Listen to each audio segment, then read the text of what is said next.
This is SocaLTrucker channel.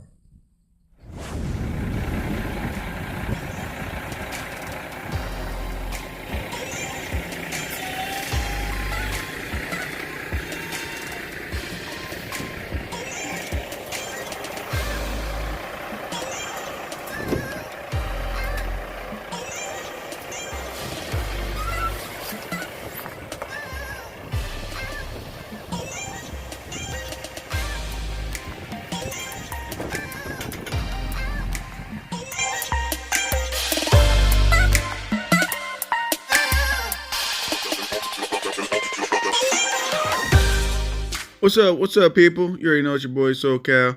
Check out my boy Big Jaw, man. He just hit 1 million subscribers. Check him out, Big Jaw. 1 million subscribers, man. If you wanted some entertainment, this is some true entertainment. Check him out. Yeah, all that. But man, I'm glad y'all showing love. I know I'm close to the camera because I'm trying to read all the comments. The words is little shit. But yeah, man, thank y'all for the love, man. Absolutely. SoCal Trucker, man. Cali love all day. For sure. You already know the deal. You already know the deal, homie, for sure. Anyway, before I get started on the segment, look at this picture real quick. I want everybody to read this and understand what this really means. I mean, I want people on social media, on YouTube, Facebook, Instagram, all these social media platforms, your next door neighbor, the motherfucker at the library that you don't like, the guy at the job that you don't like. I just want you guys to read this. Lions, which obviously I'm a lion. Matter of fact, I'm so much of a lion, I'm a Leo. My birthday's in August. But lions never lose sleep over the opinions of sheep. I just want that to sink in. I really want that to sink in. So, what this video is about, people, what this video is about is rates. A lot of people that are not prepared, they don't have a game plan, they don't have a business plan, they always get nervous over rates. And the craziest thing is, no matter how long someone's been in trucking, you notice they still get all jacked up on rates. They're always surprised about the rates. Is this the very first time that the rates have been $1 a mile? I mean, my rates ain't no dollar a mile, but for the most majority, I guess, from what I'm hearing, it's $1 a mile. But is it the first time the rate's been $1 a mile? No. Is it going to be the last time the rates are going to be $1 a mile? No. When you have a business plan and you really truly understand trucking and how this business trucking works, it's not going to shock you when it's $1. And it's not going to shock you when it's $3, when it's $4. So I want you to understand that. Now, a lot of people are like, well, I'm not going to take 90 cents. I'm not going to take $1. Now, I can say that because I'm in control of my business 100%. But it's really hard for other people to say that because a lot of people are in leases. A lot of people have truck payments, trailer payments, bicycle payments, the pet frog payments and all that kind of stuff. And so then it comes to a point where you have a choice. Do you haul the $1 a mile so you can pay all those things? Or to sit home, stay broke, and lose all those things? And that's what people don't realize and people have to think about. And this is why when things are $1 a mile, even though people throw shots at the guy hauling the $1 a mile, I'm not. I understand exactly what he's doing. It's called survival. Will this $1 a mile last a long time? No, it won't. But what do you do in this time frame? This time frame, you buckle up, and as a business owner, you do what you got to do. If it's $1 a mile, they buckle down and they get through it. Only the guys that don't have no skin in the game, where everything's given to them, Did they say, oh, screw it, I'll just give the truck back. I'll just give, this back. I'll give that back. And that is really, truly the wrong mindset of trucking. That's the wrong mindset of being in business for yourself. So I really want that to sink in next time someone wants to throw a shot at a guy hauling $1 a mile. Because here's the craziest thing. Here's what you always hear. The guy hauling the $1 a mile is running the industry. Really? What about the guy that won't run the $1 a mile and giving the trucks back to the bank? And now the banks are flooded full of trucks. So now when Lonely John over there wants to go get a truck loan, he can't get it because they got like 50,000 million trucks sitting in the yard that got repoed.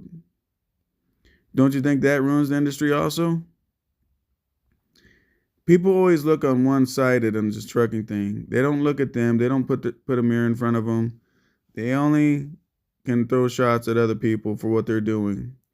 And they don't pay attention to what they're doing to the trucking industry. And that's truly something you got to think about.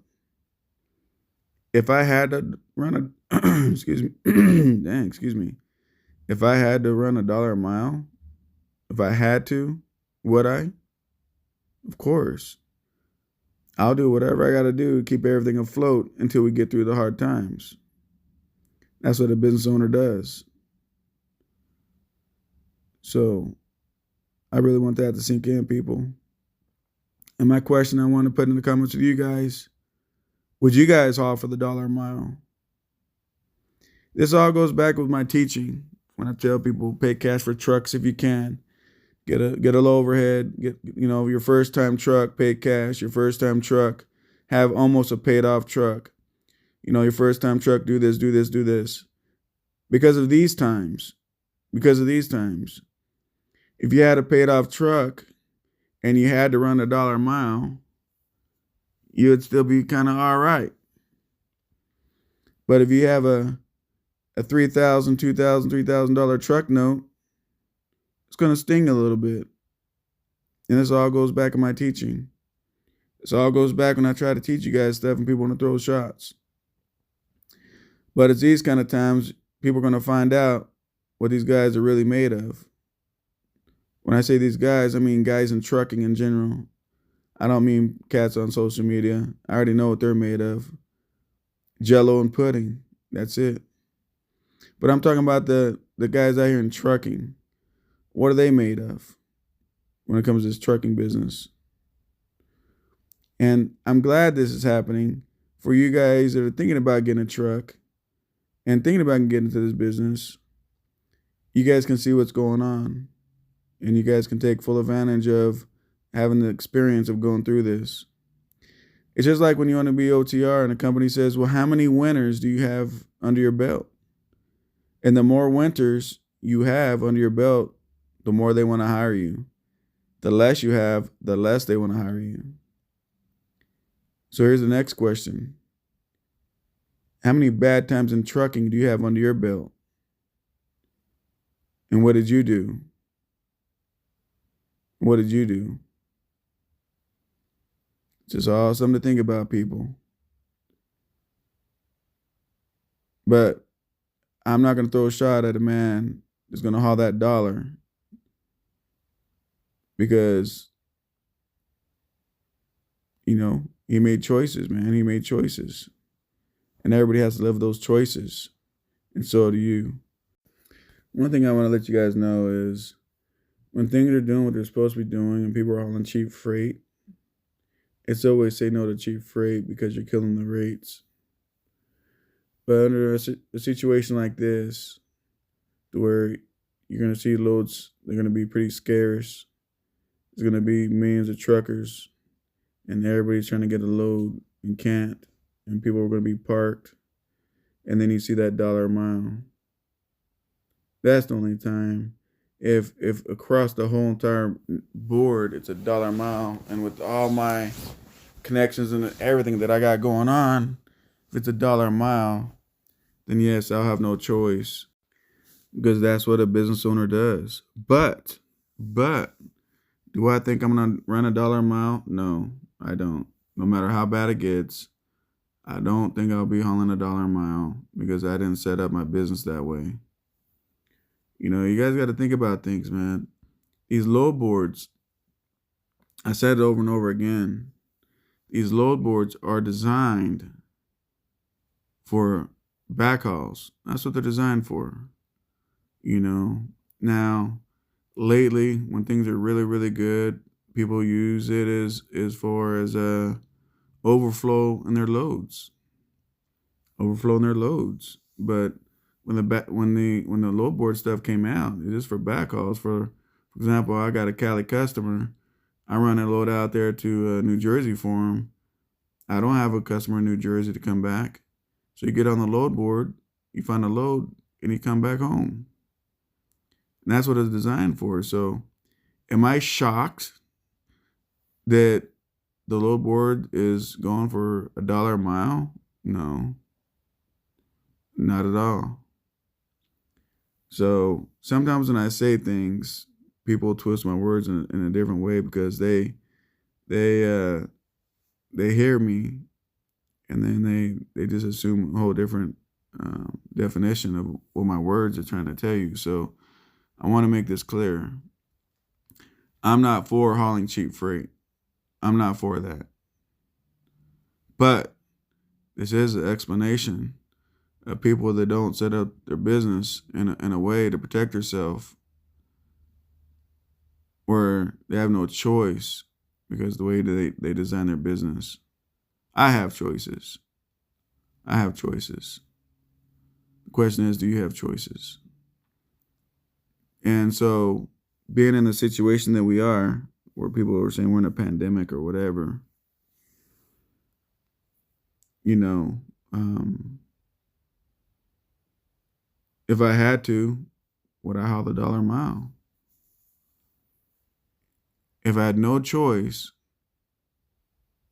and that's all that there was, to haul $1 a mile or fold my trucking company, I would have to haul $1 a mile because that's how I'm built. That's how I'm made. I'm made to survive. My question is, are you guys made to survive? My question is, are you guys going to learn from this and, rebuild your company in a way to where when these things happen, which they will again, it won't hurt your pockets? How about that? Stop depending on people to put money in your pocket, such as a load board. The more control you take of your company, the more control you'll have in the success in the company and the money in the company. Anyway, I know this don't make sense for a lot of people out there, but it is what it is. That means this message was not meant for you. Be safe, subscribe. Don't forget to hit the bell, people. Share this out. And if you're in your feelings and you're offended and you're highly upset at this video, well, first of all, you're probably the guy that hit the down arrow, which I appreciate because that means I'm doing a good job. But you're probably the guy that hit the down arrow before you even put the play button on this video. But anyway, if you're on your feelings and you feel a certain kind of way, that means you need to grow the fuck up as a business person. Take heed to the message and use what you will and throw the rest away. But anytime you're in business, you should never be having your feelings on your sleeve. A business person makes decisions based on business only, based on numbers only. Never about feelings, people. Never about feelings. You don't make decisions based on feelings. Anyway, take it easy, guys. See you on the next one.